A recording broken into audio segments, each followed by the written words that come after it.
All right. Hey, thank you so much for joining us today. My name is John Anderson with Collaboration Project, and I am thrilled to be here with Myra McNair. She is the founder and owner of Anesis Therapy and a licensed marriage and family therapist, and just an overall awesome person. So thank you so much for joining us today. Appreciate it. Thank you so much, John. I know we only have a few minutes together, so I'm just going to jump right in if that's okay. Can you just tell us a little bit about what led you to be the founding member of Anesis and how the center is serving in the community? Yeah, so there was a few reasons why I started Anesis. One, my husband was a pastor, lead pastor for a long while right here in Madison, Wisconsin. He's one of the pastors now at Black Hawk Church. But my first kind of like inkling of that I wanted to go into the field was just seeing all of the mental health issues, just even within the church. And so many times I think as church members, we tell people, just pray about it, read your word. And there's a need for faith, but there's also a need for seeing doctors, seeing mental health professionals.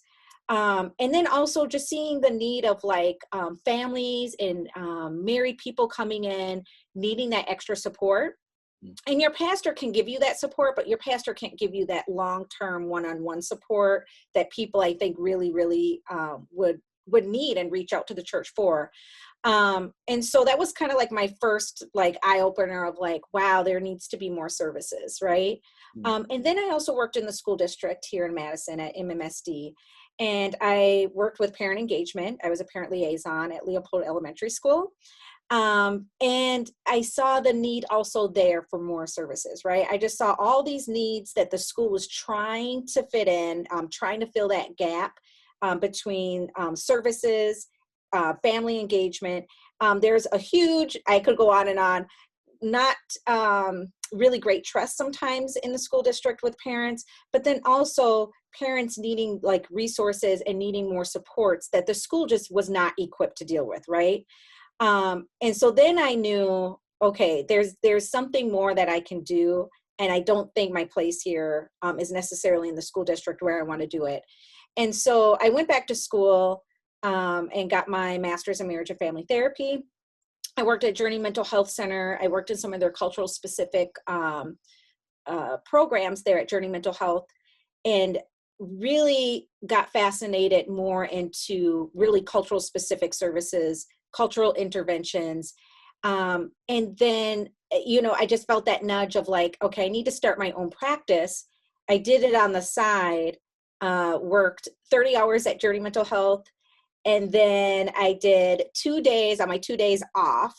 I did private practice. And I would say within probably 4 months, I realized that there was a huge need in Madison for kind of just like a space that was really carved out for people that are Black, Indigenous, people of color, just kind of like that safe haven where people can go and not have to explain their cultural issues, right? Or have to educate the person about these cultural things. And then I realized I just needed more days in my private practice. And I thought that there was more of a need for that. And so when I went into private practice, I would say probably like a month into it, I was being asked to have different contracts with the county. And I left my first year with having 2 other staff members actually with me at Anesis because the need was just so big here in Madison. And from there, we have grown to 24 staff members, providing services, of course, in English, but we have staff members that are bilingual, providing services in Spanish and then also in Hmong. And so it really has just been, I think, not just a safe space for our clients and for the community, but then also when you look at the staff members, that it's a safe place also for us to provide those services to the community. Yeah, that's awesome. That's so fantastic to see that. And you kind of already alluded to this, but as I understand, you're one of the very few centers in Dane County that's really focusing on mental health for the Black community, as well as more broadly serving people of color. So can you just tell us a little bit more about what's unique about your staff and the services you're providing, and why does that matter? Yeah, I think there's so many unique things about Anesis. I'll just talk about our staff members because I think that they really are Anesis, right? They are Anesis. And so many of them, I mean, if you were to look at their resumes, right? I mean, just amazing wealth of experience. But again, going back to that cultural piece, right? Understanding historical trauma, understanding the needs of our community, right? And so I think like there are just some unspoken needs that we don't have to research. We don't need to look at a report to know what's going on in our communities right here in Madison. So I think that's what is a really huge, unique thing. I also think too, within our different cultures, none of our cultures are just one way, right? Or all fit in one box. And I think our staff really reflect that, right? We all have our own experiences, our own cultural experiences that we bring to the table. But then I think also having an understanding that our own cultural experience is not going to be what our client comes in, even if they're the same race, right? And so I think that is, there's a lot of complexities within that. And I think our staff bring that wealth and bring that knowledge to that. And then we also like to look at things through a systems lens. And so what I mean by that is when someone comes into our office, we're not just serving that one person. We are serving their whole family. When this person comes into my office, I don't just see them. I see their whole family. I see their parents. I see their grandparents. I see their kids, their cousins, their community that they come from, the different systems that they're involved with every day. So I see their school system. I see if the prison system is involved. If other social services systems are involved, I'm seeing all of these different things. And so that is one thing that we really pride ourselves in. And Anesis, we understand that someone is coming in with a faith background, right? So all of those different contextual things that people are coming in with, we take those in consideration. And that's a really, really big thing at Anesis. I would say that's one of our big things that we really focus on. Hmm. That's fantastic. Yeah. And just thank you again. I know one of our hopes and desires within Collaboration Project is to encourage and inspire the church throughout Dane County to be united in service to others, and to really help all people flourish. And that mental health is essential to that, right? And so just thank you for the work that you're doing.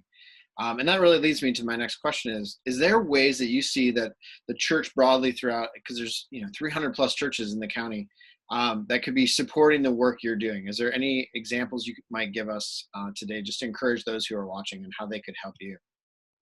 Yeah, so there are a few things. The first thing that is kind of going on right now is with the collaboration with Psalm 46 that Pastor Marcio and Pastor Marcus Allen are kind of spearheading. And so one thing that Pastor Allen, who is the pastor of Mount Zion, they really have a need for mental health services. And they're not just for Mount Zion members, but then also community members that drop in at his church, just seeking services, right, for a lot of different reasons. And so what Pastor Allen has really found is that there's a really huge gap in mental health services. And he really wants to make it more accessible for the community as well as his church members. And so a lot of that money that they're raising, or not a lot of it, but some of it, will give an opportunity for one of the Anesis staff members to actually be at the church and housed at the church for the rest of the year.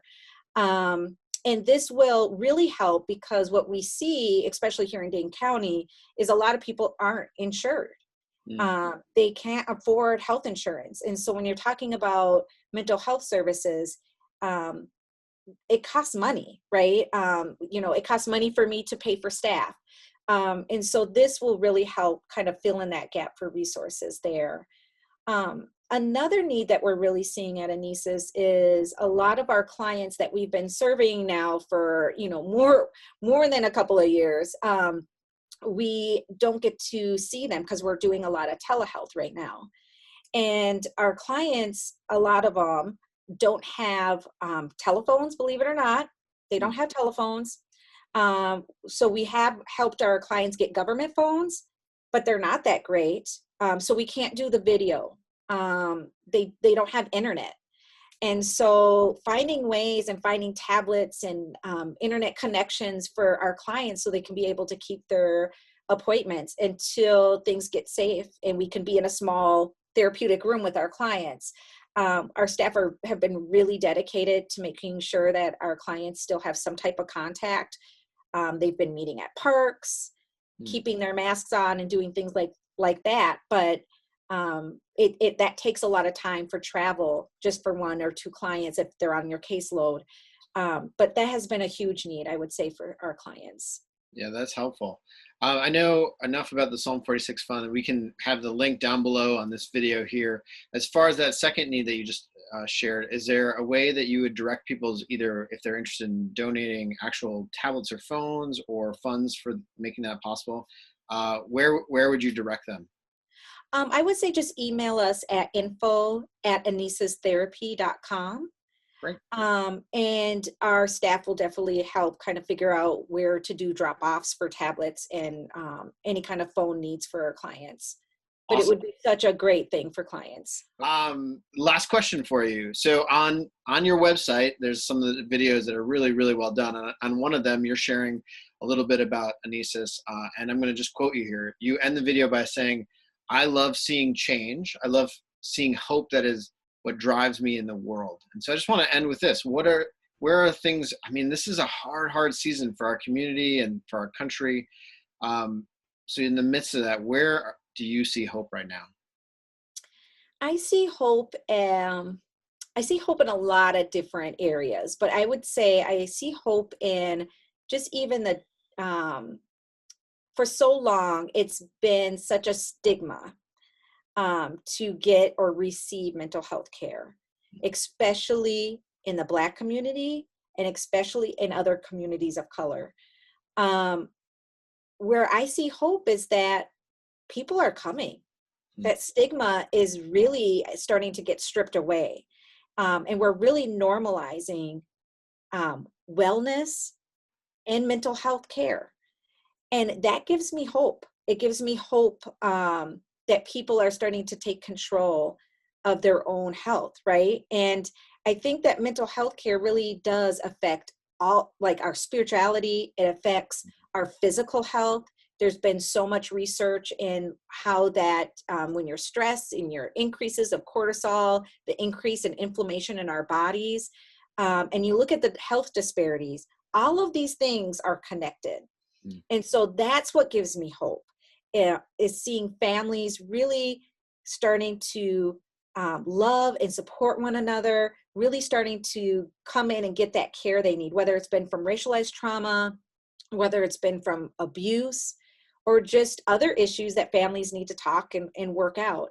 That gives me so much hope that people are coming in, they're seeing a need for it, and they're really just starting to take control of their mental health. Yeah, that's wonderful. Well, thank you so much. I know that you've got a lot going on, so just thank you for taking some time to talk with us today. And I hope that those who watch this would be encouraged to check out your website and just so appreciate what you're doing in our community. So thanks again. Thank you.